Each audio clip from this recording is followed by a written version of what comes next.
кандайдыр менен машыгасыз дегениңди мисалы азыркы учурда баарыбыз биз студентпиз, силер окуучусуңар, анан окуучулар көбүнчө менин билишимче дене тарбияга катышпайт. Азыр онлайн болуп дагы көбү катышпай калса керек, анан мектепке барып баштагандар кичинеден катышып атат, бирок көңүлү жок да. Чуркап кел десе, агай бир эле курук чуркайлычы же эки эле курук чуркайлычы, андан кийин чуркай албай калабыз деген сөздөр болот да. Анан ошого биз ошондой шылтоолорго алынбай өзүбүздү чыңдаш үчүн, өзүбүздүн ден соолугубузду чыңдаш үчүн, өзүбүздүн кабыл алуубузду, өзүбүздүн мындайча айтканда ден соолугубузду бир калыпка түшүрүү үчүн спорт менен машыгуубуз керек. Анан туура укташыбыз керек. Кыздар, силерге чоң рахмат ушундай бир теманы алып чыкканыңар үчүн. Дагы да жакшы маалыматтарды күтөбүз. Силерге терең ыраазычылык. Рахмат, Бактыгүл. Эгер 4-чү суроого өтөрсөк, эгер уйку канбай жатса, эмне кылуу керек?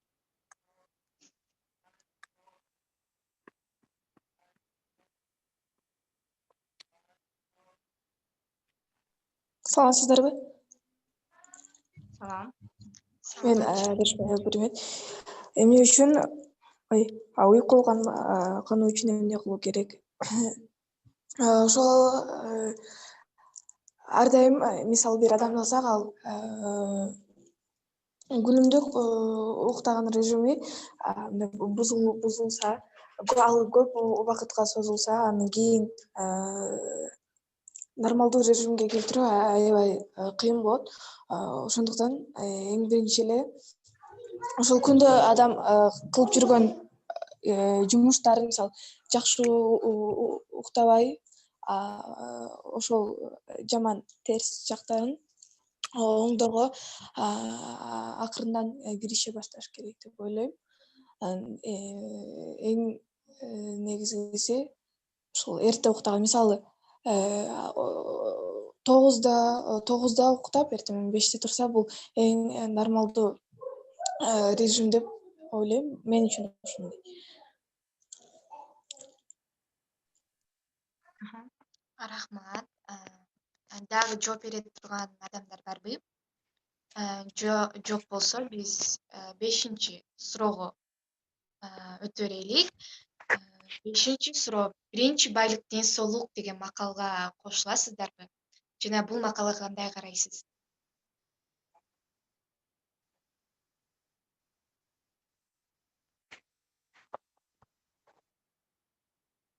Кыздар? Салам кыздар, кандайсыңар? Бүгүнкү тренинг үчүн силерге чоң рахмат. Сурооңуздарга жооп берейин.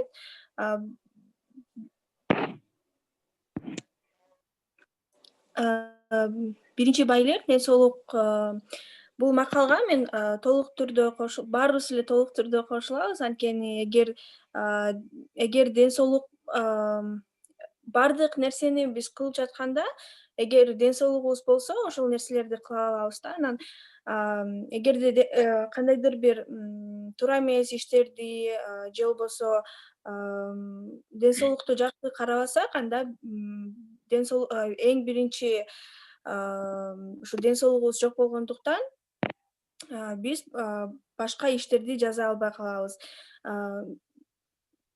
Бул мен ойлойм бардыгыбыз эле ошол билгендей эле эң эч нерсеге алмаша албай жана сатып ала албайбыз ден соолукту. Ошондуктан азыркы кичине кезибизден баштап эле ушул ден соолукту туура иштерди жасап, туура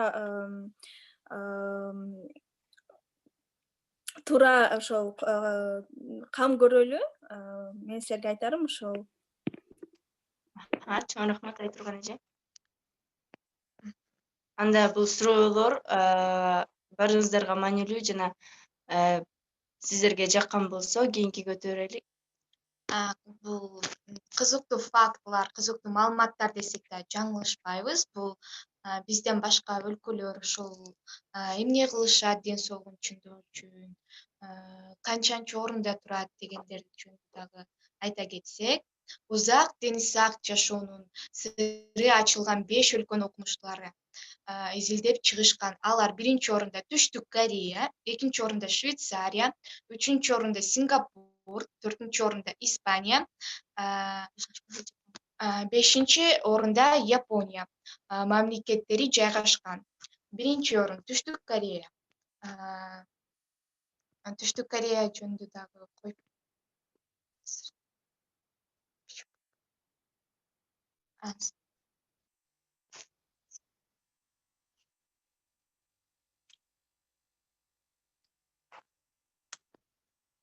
Түштүк Корея аялдардын жашоо узактыгынын орточо көрсөткүчү 90 жаштан өйдө экен. Балдар жетиштүү жана туура тамактануу, калкы саламаттыкты сактоо жана акыркы медициналык технологиялык кызматтарын колдонууга кененирээк мүмкүнчүлүк алган. Ошол себептен бул Түштүк Корея мамлекетинде адамдар ден болуп көп узак өмүр сүрө алышат экен. Түштүк Корея өзүңүздөр билгендей эле аябай өнүккөн. Аларда азыр коронавирус өтө деле күчөгөн эмес, бирок ошентсе дагы масканы тагынышат, ар биринен көрсөңүздөр болот. Абсолюттук түрдө маска тагынышат ар биринин бетинде. Ошондуктан да ден соолук үчүн алар бир нерсеге мындай так кылышып, бир нерсени туура кабыл алышып, ошондуктан дагы алардын өмүрү узун болот. Интернет ушундай эмеден деле тармактардан көрсөңүздөр болот. Түштүк Кореяда кадимки эле 80-90го чыккан адамдар эшикке чыгып футбол ойношот, волейбол, көнүгүүлөрдү жашашат. Ушундай кызыктуу маалыматтарды да көрсөңүздөр болот. 2-нчи орунда Швейцария. Швейцариялыктардын узак жашоосунун бирмебели сүт азыктарды активдүү колдонушат, байланыштырат деп айтышкан. Экинчи, швейцариялыктар мээнеткеч жана эмгекчил келишет. Үчүнчүдөн, жаратылыш узак жашоону таасир этет. Ортончо эсеп менен алар 85 жашка чейин жашашат. 85 жашка чейин жашаса абдан жакшы да. Менимче азыркы учурда 85 жашка чейин жашаган адамдар азаюу эле баратат күндөн күнгө. Ошондуктан ден соолугуңуздарга кам көрүңүздөр дейбиз. 3-нчү орунда кийинкисин коюп берип койсоз.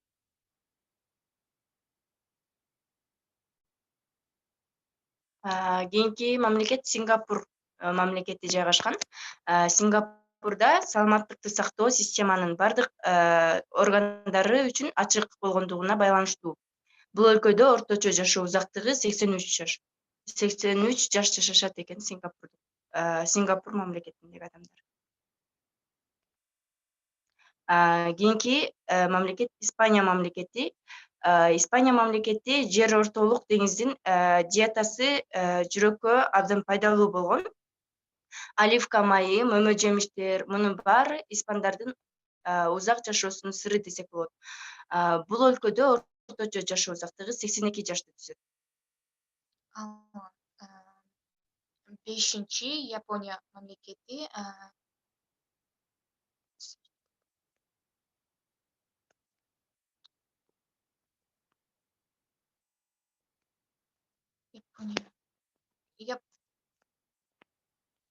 Япония мамлекети.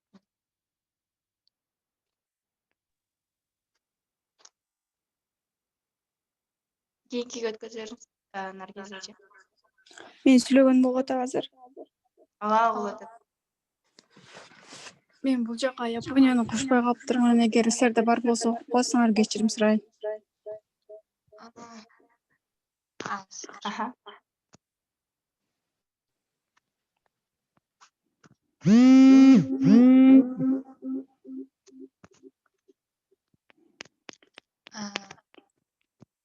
Япония мамлекети. Япония мамлекети. Ортончо алганда жапон элдеринин жашоо убактысы 83 жаш. Окумуштуулардын айтуусу боюнча көпчүлүгү туура тамактануу, маданият менен байланыштырган. Күндө 800 грамм жашылча жемиш жеген киши узак жашайт дейт. Ошондуктан биз айта кеткендей эле күнүнө жок дегенде 2 штук алма, жер жемиштерден салат жасап жеңиздер. Ден соолугуңузга кам көрүп, туура тамактанып, спорт менен машыгып, уйкунун туура убакта жатып, туура убакта туруп, ден соолугуңуздарга кам көрүңүздөр демекчибиз. Ал эми бул упай азыр өзүңүз жакшы эле угуп атабы? ооба угуп атат. ооба угуп атат.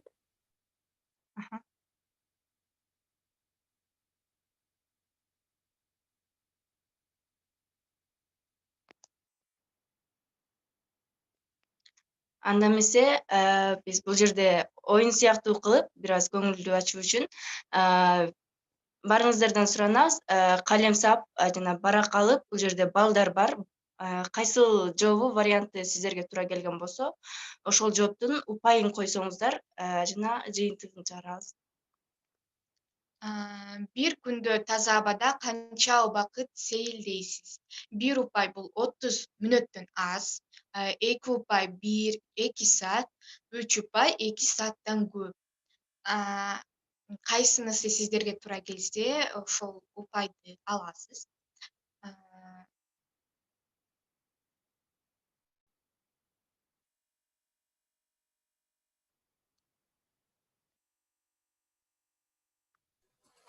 Саламатсыздарбы? Баардыгыңыздарга кутмандуу күн. Менин оюмча 2 сааттан көп тилдейбиз, 1-2 саат. Демек, абдан жакшы. Сиз 2 сааттан көп эмилсаз 3 упай аласыз.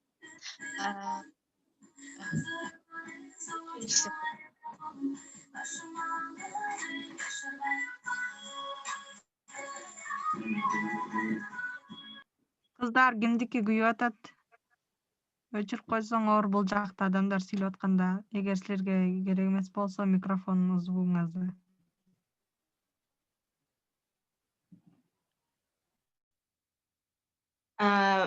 Окуй берели анда. Жумасына спорт менен машыгуу үчүн канча саат бөлөсүз? Бул жерде спорт менен алектенбейм десеңиз, упай койбосоңуз да болот. Экинчи 2 саатка чейин машыгам десеңиз 1 упай.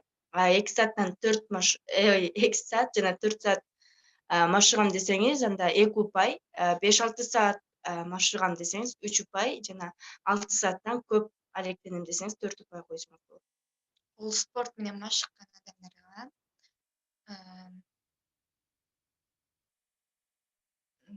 Наргиза жош эле экен. Дагы бар эле.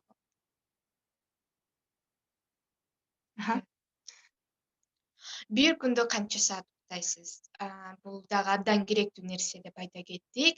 0 упай бул 4-6 саат уктасаңыз, өзүңүзгө упай койбойсуз.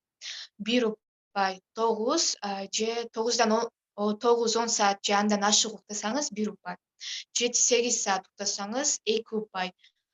Биз айта кеткендей эле, көп уктада ден соолукка зыян, ошондуктан 9-10 саат 1 упай болот. Менин оюмча, бир күндө канча саат уктайсыз? 7 же 8 саат? Абдан жакшы. Дагы экинчи.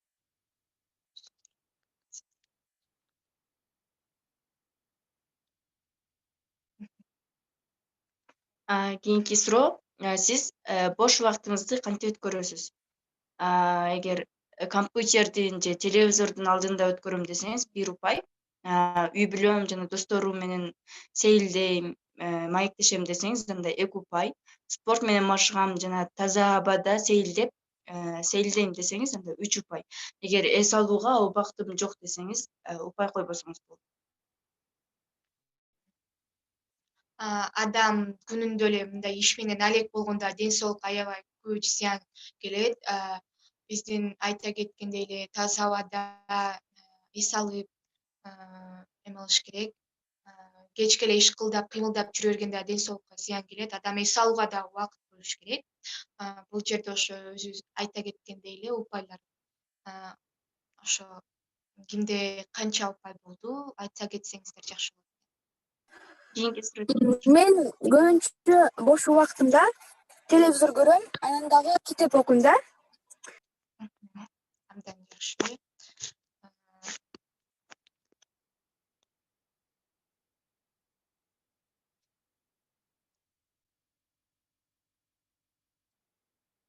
Жооптору бар эле Наргиз эже, жок болсо Бизбекмин.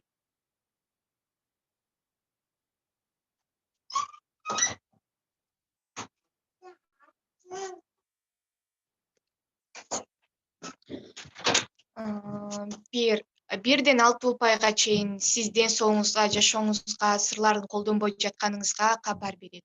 7 упайдан 13 упайга чейин сизде баары идеалдуу эмес, бирок сиз ден соолукта жашооңуздун сырларын билесиз дегенге маалым берет. 14 упайдан 18 упайга чейин сизде баары жакшы, ушул калыпта кете бериңиз, ушул калыпта жашай бериңиз дегенди түшүндүрөт.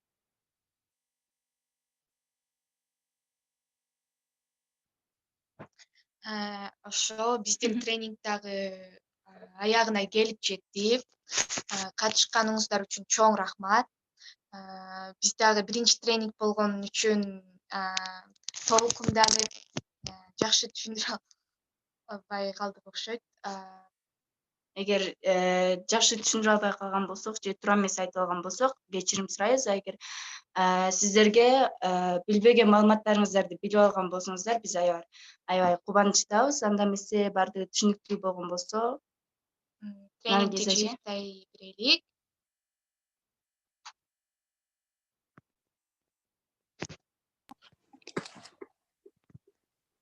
Мерим Орынгүл. Азыр бир мүнөт. Менин сүйлөгөнүм жакшы угуп атабы? Ооба, болот.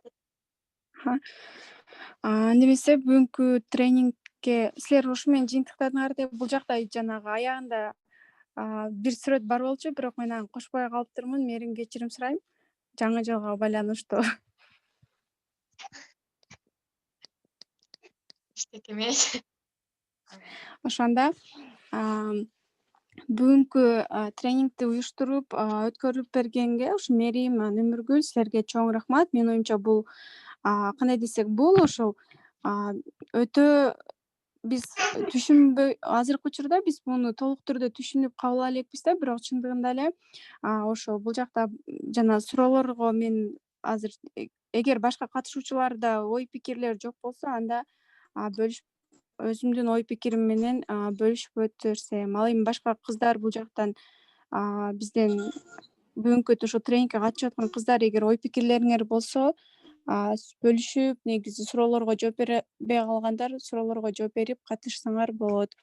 Анда азыр жана суроолорго келсек, жалпысынан бүгүнкү тренинг менин оюмча аябай пайдалуу болду. Себеби дегенде биз деген ушул менин оюмча бул уйку туура эмес, мисалы өтө ашыкча уктап же көп уктап, азыркы учурда өзгөчө бул онлайн окуу башталгандан бери көптөгөн мындай окуучулар, ошол эле өзгөчө студенттер, жаштар арасында бул аябай чоң бир маселе болуп эсептелинет. Анан кийин бул жакта биринчи байлык ден соолук деген макалга кандай карайсыз дегенге мен буга толук түрдө кошулам. Себеби дегенде адамдын ден соолугу бул анын жашоодогу эң негизги байлыгы болуп эсептелинет. Ошо канчалык мисалы сенин чоң бир ийгиликтериң болуп, бирок эгер ден соолугуң жакшы болбосо, эгер сенин ден соолугуң чың болбосо, анда бул сенин ошол жетишкен ийгиликтериң, мисалы же кандайдыр бир байлык же бийлик деген сыяктуу нерселердин баардыгы эч кандай мындай баасы жок болуп калат да.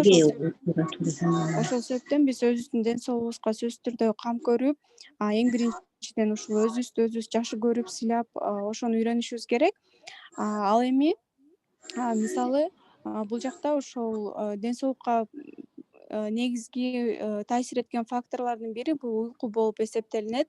Себеби дегенде мисалы уйку начарлаганда ошол адамдын организминдеги ошол гормоналдык жанагындай бузулуулар болот. Ошонун кесепетинен мисалы адамдарда жанагындай өзүн жаман сезип, баш ооруу же болбосо ашыкча салмактыкка ээ болуу деген түрдүү оорулар дагы пайда болот.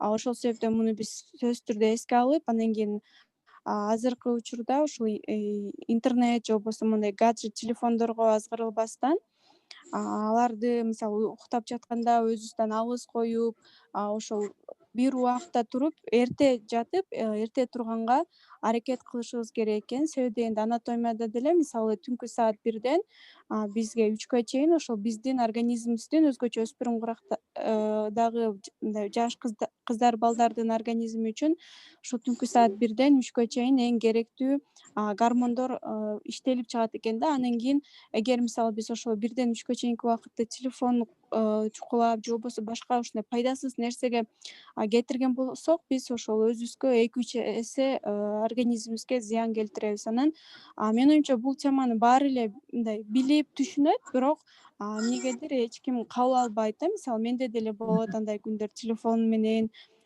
кечке отуруп, убакыт өткөрүп, анан ошол биякта силер айтып өткөндөй эле адам, мисалы Бактыгүл дагы айтып өттү, адам эрте туруп, эрте жумуштарды аткарып баштаса, ал өзүнө өзү ошончолук ыраазы болот, кубанат, сүйүнөт, көптөгөн иштерди аткарат. Ал эми мисалы түшкө чейин уктап, түштө турганда сенде баш ооруу жана башка ушундай түрдүү оорулар болот дагы. Мисалы маанайы дагы жаман болуп, ошонун негизинен мындай көптөгөн иштерди дагы аткара албайт. Эгер мисалы улуу биздин мындай окумуштуу же болбосо жандай чоң ийгиликке жеткен адамдарды дагы өмүр баянын карап отурганда, алар айтат да, дайыма биз эртең менен дайыма 5те туруп, мисалы ошол ден соолугуна кам көрүп, ошол убакытын туура пайдаланганда, ошол себептен силер дагы өзгөчө мисалы азыр силердеги өспүрүм курак деп коет, мисалы организм жаңыдан жетилип, ошол баардыгы калыптанып ордуна келип атат да, ошол себептен уйкуга дагы сөзсүз түрдө көңүл буруш керек. Ал эми өз убактысында уктоо үчүн эмне илер зарыл дегенге менин оюмча Мерим менен Орынгүл аябай жакшы жоопторду айтып, көптөгөн жакшы маалыматтарды, бул жакта башка мамлекеттерден фактыларды дагы айтып өттү. Биз ошолорду туура пайдаланып, ошолордун негизинде өзүбүзгө жакшы жыйынтыктарды чыгарышыбыз керек. Андан кийин адам баласы канча саат уктаса, эми бул суроого деле менин оюмча бул жактан биз жооп ала алдык бүгүн. Андан кийин спорт менен машыгуу эмне үчүн маанилүү дейт. Негизи менин оюмча спорт менен машыгуу быйыл эле мындай өзгөчө мисалы Бишкек шаарда жаштар арасында популярдуулукка ээ болуп атат да. Андан кийин ал эми буга чейин бул спортко болгон мамиле бизде мындай спорт менен эч кандай байланыш деле балким болгон эмес. Себеби дегенде мисалы спорт менен машыгат же болбосо жандай фитнеске барат дегенде эле көбүнчө мисалы ашыкча салмакка ээ болгон адамдар арыктоо иретинде эле спорт менен машыгып, мисалы спорт залга барат деген түшүнүк бизде ушундай коомчулукта ушундай туура эмес түшүнүктөр бар да. Ал эми спорт менен машыкканда, эгер мисалы биз бүгүнкү күндө международный мындай аренаны биз жалпысынан караганда спорт менен машыгуу бул баардык жакта өтө бааланат да. Анан кийин мисалы силер резюмеңерге дагы кандайдыр бир спорттун түрү менен машыгам деп жазсаңар, бул ошол бизде аябай тажрыйбасы көп чет мамлекетте иштеп кеткен байкенин тренингде ушундай маалымат менен бөлүштү. Мен дагы азыр учурдан пайдаланып силер менен бөлүшүп өтөйүн. Спорт менен машыгам, мен мисалы фитнеске барам дегенде эле бул ал адамдын жандай самодисциплина, то есть өзүн өзү сыйлап, ошол өзүнүн сөзүнө бекем турган адам экендигинен кабар берет да. Себеби дегенде ал адам жалкоолук калтырбай, мисалы жумасына 3 жолу барыш керек болсо бир убакытта ошол нерсени толук түрдө жоопкерчилик алып аткарат. Андан кийин спорт менен машыккан адамда өтө мындай чыдамкай болот. Ушундай ошол керек жашоодо керектүү жакшы сапаттарды дагы өрчүтүп, өркүндөтө алат. Мисалы менин оюмча ошол мектептерде деле бизде спорт, мисалы физкультура сабагы бар, бирок физкультура сабагында мындай эч кандай деле эч нерсе болбойт да. То есть определенный эле 1-2 мисалы билбейм зарядка кылат же болбосо жөн эле кыздар балдар ойноп эле жөн эле убакыт өткөрөт. Ошол себептен мындай болбошу керек. Буга дагы өтө маани бериши керек. Мисалы мен ошол акыркы жарым жылдан бери ошол спортту мындай кошуп, өзүм дагы ошо спорт менен алектенип, түрдүү ар кандай багыттарын көрдүм. силер деле мисалы сүрөттөрдөн там инстаграмдан көрүп калсаңар керек. Анан анын мисалы аябай жакшы результаттары болду. Мисалы өзүңдүн жанагындай ден соолугуң чыңдалып, сен мындай денеңде дагы өзгөрүштөр болот да, анан ошолордун чындыгында жакшы жыйынтыктары болуп, мындай чыдамкка жана башка сапаттар дагы өсөт. Ошол себептен спорт менен дагы сөзсүз түрдө машыгыш керек. Ошол биринчи байлык ден соолук дегендей эле ошол өзүбүздүн ден соолугубузга кам көрөлү. Ал эми баардык нерсе майда нерседен башталат да, ошо жөнөкөй гигиена эрежелери, мисалы туура эмес уктоо деген сыяктуу. Ошол себептен ошолордун баардыгына көңүл буруп, өзүбүздү сыйлап, өзүбүздүн ден соолугубузга кам көрөлү. Ошол анан бүгүнкү тренинг үчүн дагы силерге дагы чоң рахмат. Бул аябай пайдалуу, көптөгөн маалыматтарды камтыган мындай кыска нуска. Наоборот, силер ошол жөнөкөй тил менен